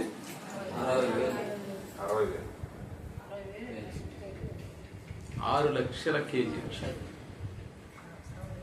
6,000 మణుగులు. 6,000 ఇంటూ 10 కేజీలు. 6,000 మణుగులు. 6,000 మణుగులు. 6,000 ఇంటూ 10 కేజీలు అంటే ఒక్కొక్కటి 10 కేజీలు కదా. 60,000 కేజీలు బంగారం. క్యాలిక్యులేటర్ కొట్టేది చూడండి మళ్ళా. నాకు తెలిసాక 6 లక్షల కేజీల బంగారు. 6 లక్షల కేజీల బంగారు. సరే లెక్కలు మళ్ళా వేద్దాం. 6 లక్షల కేజీలు బంగారు అనుకున్నప్పుడు ఈ రోజులో 1 కేజీ బంగారు కొనాలంటే ఎంత? ఈ రోజులో 1 కేజీ బంగారు కొనాలంటే మినిమం 50 lakhs కావాలి. 70 లక్షల కేజీ బంగారు. గ్రామ్ 70 అంటే 70 లక్షలు. 70 లక్షలు ఇంటూ 6 లక్షలు కేజీలు. ఇప్పుడు మనం ఆలోచన చేసుకుంటే క్యాలిక్యులేటర్ కూడా అన్నది ఈ విలువ అంతేనా? క్యాలిక్యులేటర్లు కూడా మా దగ్గర లేదు, ఇంత వాల్యూ కంటే మించింది లేదు అనేటటువంటి. సో ఇక్కడ దేవుని ప్రేమకు దావీదు సమాధానం ఎలా ఉంది మీకు అర్థమవుతుందా? దేవుడు ప్రేమించినటువంటి ఆ విధానం, దావీదు ఇచ్చేటటువంటి సమాధానం ఎలా ఉందో మీకు అర్థమైతే మనం కూడా దేవుణ్ణి ఎంత ప్రేమిస్తే అంతగా మనం దీవించబడతామని అంటే అవును ప్రేమటువంటి వాళ్ళు. దేవుణ్ణి ప్రేమించడం అని అంటే ఆయనకు ఇచ్చేటటువంటి విధానంలో ఆయన మీద మనకు ఎంత ప్రేమ ఉందో కూడా మనకు అర్థమవుతూ ఉంటుంది. ఆయన ప్రేమిస్తున్నామని అంటే దాని అర్థం ఏంటో తెలుసా? ఆయనకి ఏం కావాలో వాటిని సమకూర్చి పెట్టడం. ఆయనకి ఏం కావాలో వాటిని. దేవుని ప్రేమించడం అంటే ప్రేమటువంటి వాళ్ళరా ఆయనకు ఇచ్చే విధానంలో ఆయన మీద మనకు ఎంత ప్రేమ ఉందన్న సంగతి మనకు అర్థమవుతూ ఉంటుంది అన్న సంగతి మనకు తెలుసు. అందుకనే దేవునికి ఇచ్చేటటువంటి వాటి విషయంలో నీకు దీవెన కావాలా? ఆ దీవెన నీకు కావాలంటే ఆయన సన్నిధికి నువ్వు వట్టి చేతులతో రాకూడదన్న సంగతి నీకు అర్థమైతే ఆ వట్టి చేతులతో కాకుండా ఏదైనా గట్టిది నువ్వు తీసుకురావాలనుకున్నప్పుడు ఎలా తీసుకురావాలంటున్నాడు? మళ్ళా సనుక్కుంటూనా, పిసినితనంగానా? లేదు, సంతోషంతో మనపూర్వకంగా. ఇప్పుడు 6,000 మణుగుల ఓఫీరు బంగారాన్ని ఇచ్చాడంటే యారస్తా ఇచ్చుంటాడా దావీదు? యారస్తా ఇంత బంగారీనికి ఇయ్యాలా, ఇంత బంగారీనికి ఇయ్యాలనుకుంటాడా? లేదు ప్రేమటువంటి వాడు. ఇంత బంగారం లేదు. అందుకని ఆ రోజుల్లో అబ్రహాం దేవునికి ఇచ్చాడు, ఆశీర్వదించబడ్డాడు. యాకోబు దేవునికి ఇచ్చాడు, దీవించబడ్డాడు. దావీదు దేవునికి ఇచ్చాడు. అందుకే దావీదుతో చేసిన నిబంధన మనకు తెలుసు. దేవుడు ఎందుకు ఫలితంగా దావీదు నీ సింహాసనము నేను స్థిరపరుస్తానయ్యా, నీ సింహాసనాన్ని నేను స్థిరపరుస్తాను అని. అందుకనే దావీదు యొక్క ఆ యొక్క ఏమంటారు ఆ సంతానంలో నుంచి యేసు ప్రభుల వారిని కూడా తీసుకురావడం జరిగిందన్న సంగతి మనకు తెలుసు. అందుకని యేసు ప్రభుల వారికి ఉన్నటువంటి మరొక పేరు దావీదు కుమారుడు అన్న సంగతి మనకు బాగా తెలుసు. అంటే ఆయన సింహాసనం నిరంతరం నిలుస్తుందా అంటే అవును ప్రేమటువంటి వారు, నిరంతరం నిలిచేటటువంటి కార్యం. అంటే ధర్మశాస్త్ర కాలంలో కూడా దేవుడు నియమించినటువంటి పద్ధతి ఇదిగో, దేవుణ్ణి ప్రేమించేటటువంటి పద్ధతికి సంబంధించినటువంటి విధానాన్ని దేవుడే మీ భూధాన్యాలన్నింటిలో ఫలములలో మీరు ఏది సంపాదించుకున్నా కూడా దాంట్లో 10వ వంతు అనేటటువంటి విషయాన్ని అక్కడ మనకు కనిపిస్తుంది. ఇక హిజ్కియా గారి యొక్క జీవితాన్ని కూడా మనం ఆలోచన చేసినప్పుడు మనకు తెలుసు కదా, హిజ్కియా అంటే మనకి జ్ఞాపకం వచ్చేది 15 సంవత్సరాల ఆయుష్ కాలం అన్న సంగతి మనకు తెలుసు. అంతే కదా, హిజ్కియా అంటే 15 ఏళ్ల ఆయుష్ కాలం పెంచబడినటువంటి వ్యక్తి. అంటే దేవుడు అంతగా ఆయుష్ను ఆరోగ్యాన్ని ఒక హిజ్కియాకు ప్రసాదించాడంటే నిజంగా హిజ్కియా దేవుణ్ణి ప్రేమించిన విధానం కూడా తక్కువ అనుకుంటున్నారా? కాదు ప్రేమటువంటి. ఎంతగానో హిజ్కియా దేవుణ్ణి ప్రేమించకపోతే దేవుని దగ్గర నుంచి ఆయుష్కాలం తిరిగే విధానం వస్తుందని మీరు ఆలోచన చేయండి. అంటే తాను బ్రతికున్నప్పుడు దేవుని యొక్క విధానాలను ఎంతగా గౌరవించాడో, దేవునికి ఇవ్వాల్సినటువంటి కార్యక్రమాల విషయంలో కూడా నిజంగా ఎంతగా ఆయన దాని విషయంలో అక్కడ హిజ్కియా ఇచ్చాడు అన్న సంగతి మనకి బాగా తెలుసు ప్రేమటువంటి వాళ్ళు. అందుకని హిజ్కియా రాజుగా ఆయన్ను హిజ్కియా రాజుగా ఉన్నప్పుడు ఆయన దేవునికి ఇవ్వకపోవడం అనే దాని గురించి హిజ్కియాని ఎవరైనా ప్రశ్నిస్తారా? నువ్వు దేవునికి ఇచ్చావా ఆయన ఎవరన్నా అడుగుతాడా? ఆయన అడిగితే అడగొచ్చేమో, ఏం దేవునికి ఇచ్చారా మీరు ఆయన అడగొచ్చేమో, కానీ హిజ్కియాని మాత్రం ఎవరు అడుగుంటారు ప్రేమటువంటి వాళ్ళు. అందుకనే హిజ్కియాకు కలిగినటువంటి ప్రతిఫలం మనకు బాగా తెలుసు, ఎంతగా ఇచ్చాడు అన్న సంగతి కూడా మనకు బాగా తెలుసు. సో ఇక్కడ ఏదైతే నువ్వు దేవునికి కానుకగా తెస్తున్నావో ఆయన దగ్గర నుంచి వచ్చే దీవెన అనేటటువంటిది నువ్వు ఖచ్చితంగా పొంది తీరాలన్న సంగతి మనం ఈ పాఠంలో అర్థం చేసుకోవాలి ప్రేమటువంటి వాళ్ళు. ఎంతగా దేవుడు మనల్ని ఆశీర్వదించకపోతే ఇదిగో దేవుని సముఖంలోకి వచ్చేటప్పుడు మన యొక్క ఆలోచనలు ఎలా ఉంటాయో నువ్వు అర్థం చేసుకోగలిగితే దీవెనకు బదులు మన ముందు ఏం పెట్టున్నాడు దేవుడు అంటే ఇదిగో శాపాలు కూడా నీ దగ్గరగా ఉన్నాయి, చాయిస్ ఈజ్ యువర్స్ అన్నాడు. నువ్వు ఏ నిర్ణయమైనా తీసుకో, ఇబ్బంది లేదు, నాకు ఎలాంటిది కూడా నువ్వు ఏది కోరుకున్నావు అన్న దాని విషయంలో నేను ఎప్పుడు కూడా నిన్ను బలవంతం చేయను. శాపమా దీవెన నువ్వు సెలెక్ట్ చేసుకో, శాపమా దీవెన ఏది కావాలి నీకని అంటున్నాడు. శాపమా దీవెన. ఇప్పుడు దేవునికి దీవెన, దేవుని నుండి దీవెనే కావాలనుకుంటే ఇదిగో యెహోవా సన్నిధానానికి ఎలా రాకూడదని దేవుడే చెప్తున్నాడంటే వట్టి చేతులతో. ఎందుకు వట్టి చేతులతో వస్తే ఏమైపోతుంది అని అంటే ఇదిగో వట్టి చేతులతో వస్తే శాపానికి గురైపోతాము. అందుకనే ధర్మశాస్త్ర కాలంలో దావీదు వట్టి చేతులతో రాలేదు, హిజ్కియా కూడా వట్టి చేతులతో రాలేదు. ఇశ్రాయేళ్ల సర్వ సమూహం కూడా ఇదిగో మోషే నియమించినటువంటి ఆ కట్టడ ప్రకారం దేవుని సముఖానికి వాళ్ళు తమకు నిర్ణయించబడినటువంటి ఆ లెక్క ప్రకారం వాళ్ళు తీసుకొచ్చి దేవుని సముఖంలో ఇచ్చేసారు. తద్వారా వాళ్ళు పొందినటువంటి ఫలితాలు అన్ని కాదన్న సంగతి మనకు బాగా తెలుసు. ముఖ్యంగా హిజ్కియా గారు కూడా ఏం పొందాడయ్యా దేవుని దీవెనగానంటే మనకు తెలుసు 15 ఏళ్ల ఆయుష్ కాలం అనేటటువంటిది. 15 ఏళ్ల ఆయుష్ కాలం పెరిగింది. కారణం దేవునికి ఇచ్చే విషయంలో ఎక్కడైనా తగ్గాడా అని అంటే లేదు, తగ్గేదే లేదు అన్నాడు. ఎవరు? ఒక హిజ్కియా కానీ ఒక దావీదు కానీ ప్రియమైనటువంటి వాళ్ళ. అలా ధర్మశాస్త్ర కాలం ముగిసింది. ఆ తర్వాత వచ్చినటువంటి మరొక కాలమే క్రీస్తు కాలం అన్న సంగతి, క్రొత్త నిబంధన కాలం అన్న సంగతి. మరి ఇప్పుడు మనం ఎంత ఇవ్వాలి, ఎవరికి ఇవ్వాలి? ఇలాంటి ప్రశ్నే మనం ముందు ఉంచుకున్నప్పుడు ప్రేమటువంటి వాళ్ళరా ఎలా ఇవ్వాలి, ఎక్కడ ఇవ్వాలన్న సంగతిని గురించి మాట్లాడుతూ ఒకసారి మనం కొరింథీయులకు రాసిన మొదటి పత్రిక 16వ అధ్యాయం మొదటి 2 వచనాలను మనం ఆలోచించగలిగితే, కొరింథీయులకు రాసిన పరిశుద్ధుల కొరకైన చందా విషయమై పరిశుద్ధుల కొరకైన మొదటి కొరింథీ 16వ అధ్యాయం 1వ వచనం. పరిశుద్ధుల కొరకై చందా విషయమైతే, పరిశుద్ధుల కొరకైన చందా విషయమైతే అన్నాడు. పరిశుద్ధుల కొరకైన చందా విషయమైతే నేను గలతీయ సంఘమునకు నియమించిన ప్రకారం మీరును చేయండి. నేను వచ్చినప్పుడు చందా పోగు చేయకుండా ప్రతి ఆదివారమున మీలో ప్రతి వాడు అన్నాడా? మీలో ప్రతి వాడు, అంటే వ్యక్తిగతంగా కూర్చుని వింటున్నటువంటి వాళ్ళను ఉద్దేశించి పౌలు చెప్తాను, మీలో ప్రతి వాడును తాను వర్ధిల్లిన కొలది తన యొద్ద కొంత సొమ్ము నిల్వ చేయవలెను. తన యొద్ద కొంత సొమ్ము నిల్వ చేయాలి. చందా ఇవ్వడం అనేటటువంటి కార్యక్రమం అనేటటువంటిది ఇదిగో క్రొత్త నిబంధన కాలాల్లో దేవుడు మనకి నిర్ణయించినటువంటి ఆజ్ఞప్రియమైనటువంటి వాడు. దేవుని సముఖానికి నువ్వు వచ్చేటప్పుడు నువ్వు వట్టి చేతులతో ఎలా వస్తున్నావు నీకు అర్థమవుతుందా? అందుకని నువ్వు వర్ధిల్లిన కొలది తన యొద్ద కొంత సొమ్ము ఏం చేయాలి? అతడు నిల్వ చేయాలి. చందా పోగు చేయకుండా ఉండడానికి వీలేదు. చందా ఇవ్వాలి ప్రతి ఆదివారం అనేటటువంటిది.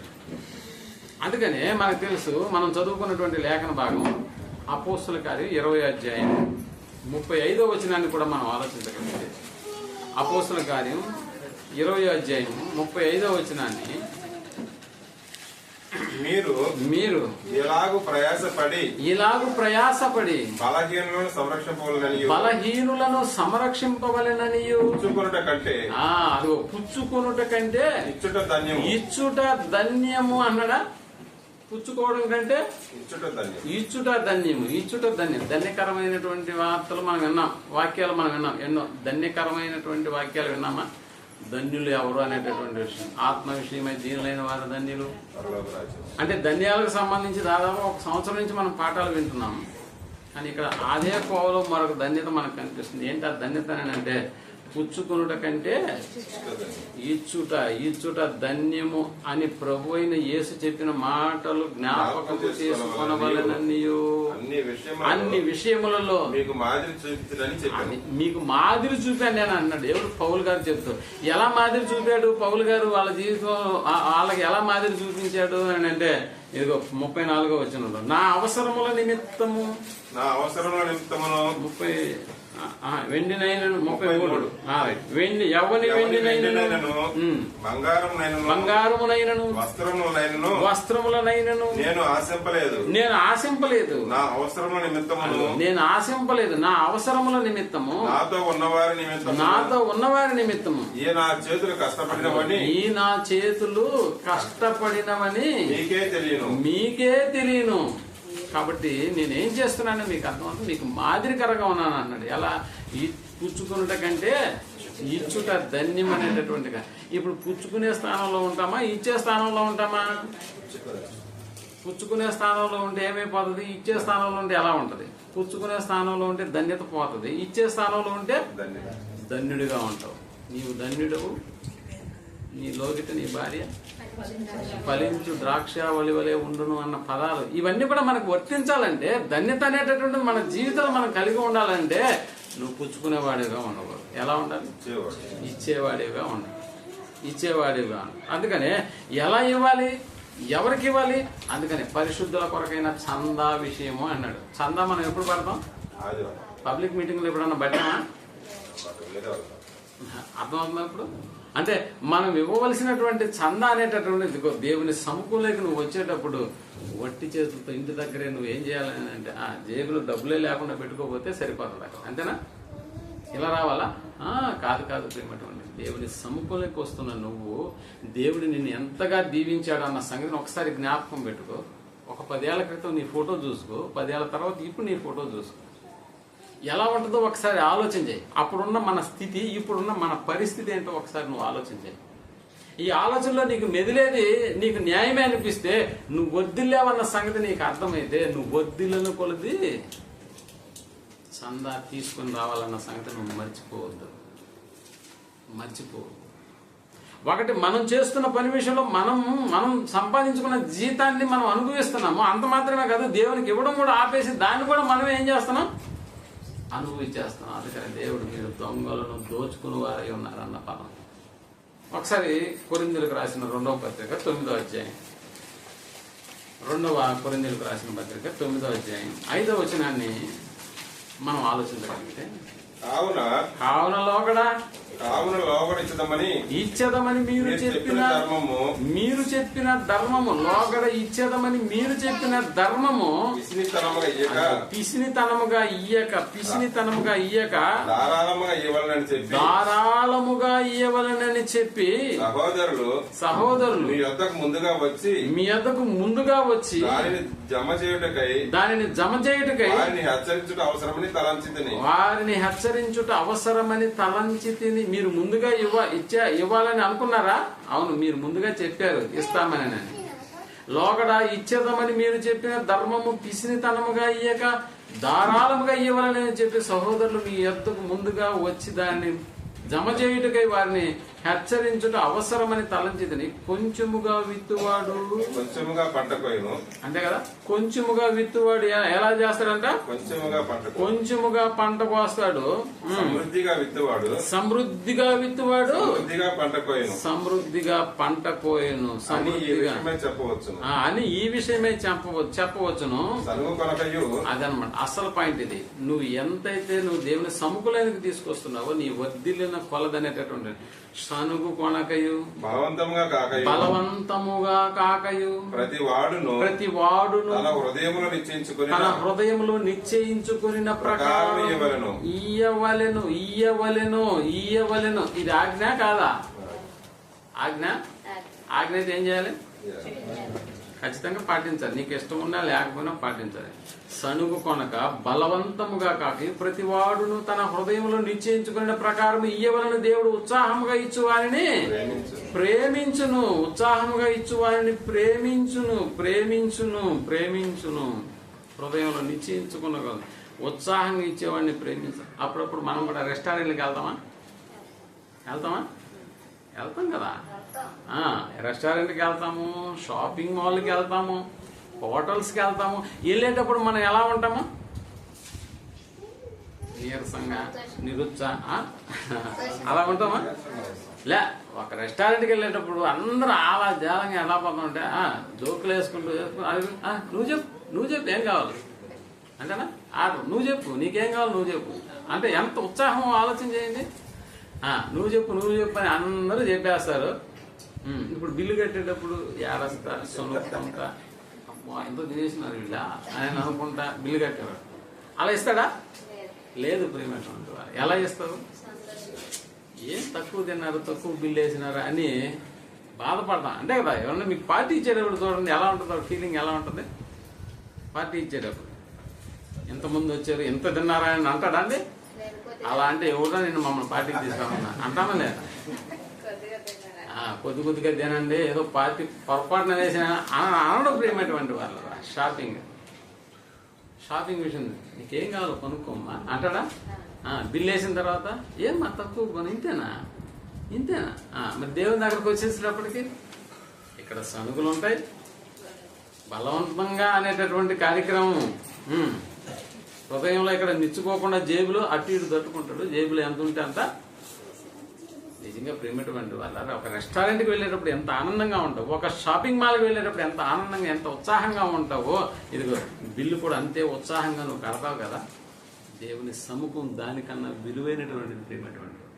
ఎంత విలువైనటువంటిది అంటే ఇదిగో దేవుడు నీకు నీ బాహుబలం నీ యొక్క సామర్థ్యం వల్ల నువ్వు నెలవారీ జీతాన్ని నువ్వు సంపాదించుకోలేదన్న సంగతి నువ్వు జ్ఞాపకం పెట్టు. నెలవారీ జీతం నువ్వు సంపాదించుకోలేదు, నీ బాహుబలం వల్లది రాలేదు. దేవుడు నీకు ఆయుష్ ఆరోగ్యాన్ని అనుగ్రహించినప్పుడు మాత్రమే దాన్ని నువ్వు జాగ్రత్తగా టింగ్ అని సౌండ్ వస్తుంది. 31వ తారీఖు నైటే ఏందా సౌండ్? శాలరీ వచ్చేసింది. మొట్టమొదటి గుర్తు రావాల్సింది ఏందో తెలుసా? అమ్మాయ శాలరీ పడింది, ఈసారి పడికి అప్పు లేపేసేయాలని అనుకుంటావా? అనుకో, కాదనట్లేదు. మళ్ళీ అప్పు కాకుండా చూసుకోవాలని ఏం చేయాలి? దేవుని మొదటి స్థానం, దేవునికి మొదటి స్థానాన్ని ఇవ్వు. అలా వెళ్ళి దేవుని దండ్రు తీసేవని అంటే నీకు ఆ నెల అప్పులు ఉండవు ప్రేమటువంటి వాళ్ళు. ఎలా ఇవ్వాలని చెప్తున్నాడు దేవుడు? సనుక్కోబాకు, సనుకోతో ఉత్సాహమే ఉండాలి ప్రేమటువంటి. హృదయంలో నిశ్చయించుకో. నువ్వు వర్ధిల్లావు కదా, ఒకసారి ఆలోచించి. యాక్సిడెంట్ జరిగి కాలు ఇరిగి ఇంట్లో కూర్చున్నావంటే శాలరీ కట్టు. అంతేనా? అన్ని కట్ అయిపోతాయి ప్రేమటువంటి వారు. కానీ వాటన్నిటిని మించి దేవుడు నీకు ఇచ్చిన ఆయుష్, ఆరోగ్యం, దేవుని సముఖంలోకి నువ్వు వస్తున్నావు అని అంటే వట్టి చేతులతో రావడానికి మనకి ఏముండాలో తెలుసా? ధైర్యం ఉండాలి ప్రేమట. వట్టి చేతులతో రావడానికి మనకి ధైర్యం ఉండాలి. ఎందుకు? నా బాగుపలం, నా సామర్థ్యం వల్ల సంపాదించుకుంది ఇక్కడ ఇవ్వాలా? ఇక్కడ ఇవ్వండి. అప్పుడప్పుడు కొంతమంది హైందవ సోదరులు తిరుమలకి వెళ్తూ ఉంటారు. వాళ్ళు ఎంతో నిశ్చయించుకుంటారు, ఇంత వేసేయాలా అక్కడనండి, ఇంత తీసుకెళ్లాలనుకుంటారు. ఆ తీసుకెళ్లే దాంట్లోనే ఏం చేస్తారు? ఖర్చులు పెట్టుకుంటారు. అంటే అక్కడ ఇవ్వాల్సిన దాంట్లోనే ఖర్చులు పెట్టేస్తారు, దాన్నే ఖర్చులు పెడతారు. ఇంత డబ్బా నిశ్చయించుకుంటారు, తీసుకెళ్లేటప్పుడు దాన్నే ఖర్చులు పెట్టుకుంటూ వెళ్తారు అన్నమాట. వెళ్ళి మిగిలింది అక్కడ వేసేస్తారు. అంతేనా? ఎవరైనా మీరు కనుక్కోండి, హైందవ సోదరులు అలాగనే చేస్తారు. పైగా ఒక నలుగురు వేరే వాళ్ళు కూడా నువ్వు రా అంటారు. దాంట్లో ఎలాగే ఆ ఖర్చులు కూడా దానిలో తీసి ఎలాగే పెడతా ఉంటారు అన్నమాట. అంటే దేవునికి ఇవ్వాల్సినటువంటి దాని విషయంలోనే వాళ్ళు ఏం చేస్తారు. అలాగే క్రైస్తవులమైనటువంటి మనం కూడా 2-3 సంఘాలకు వెళ్ళే అవకాశాలు ఉంటాయి. మనకి కేక్ కోసినప్పుడు ముక్కలు ఎలా చేస్తామో, ఈ ముక్క నీది అని ఎలా పెడతామో అలాగన్నమాట. 2-3 సంఘాలకి ఇది ఈ ముక్క, ఆ సంఘానికి ఈ ముక్క, ఈ సంఘానికి ఈ ముక్క, ఈ సంఘానికి కానీ ముక్కలు చేసి ఏం చేస్తున్నాం అని అంటే అందులో చేస్తాం.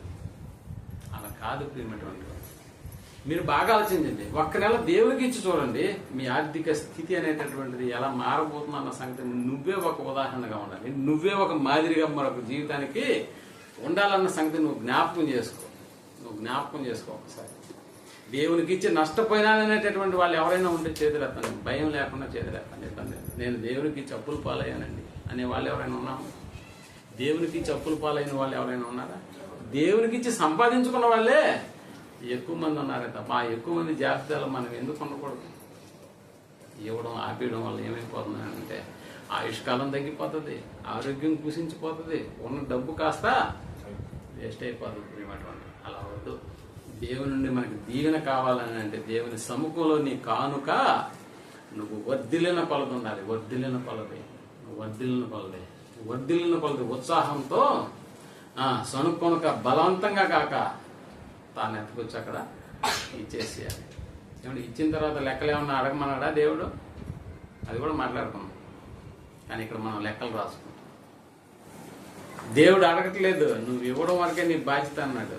అది ఎలా ఖర్చు పెట్టడం అనేది దాన్ని మెయింటైన్ చేసే వాళ్ళు దేవునికి లెక్క చెప్పుకుంటారు. దేవుని లెక్క వాళ్ళ దగ్గర ఉంటుంది. కాబట్టి ప్రియమైనటువంటి వాళ్ళరా, దేవుని నుండి దీవెన మనకు కావాలంటే దేవుని సముఖంలోకి వట్టి చేతులతో రావడానికి ఎంత మాత్రం వీలేదు.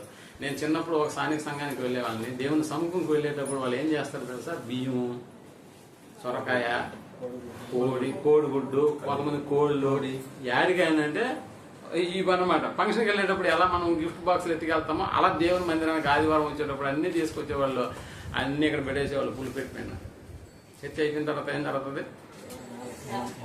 అదే అనమాట ఏలంప. అది ఆ రోజుల్లో అనుకోండి. కానీ ఈ రోజుల్లో అందులో ఏం లేదు. మనకి ఉన్నదంతా అందులో వేసేయడమే.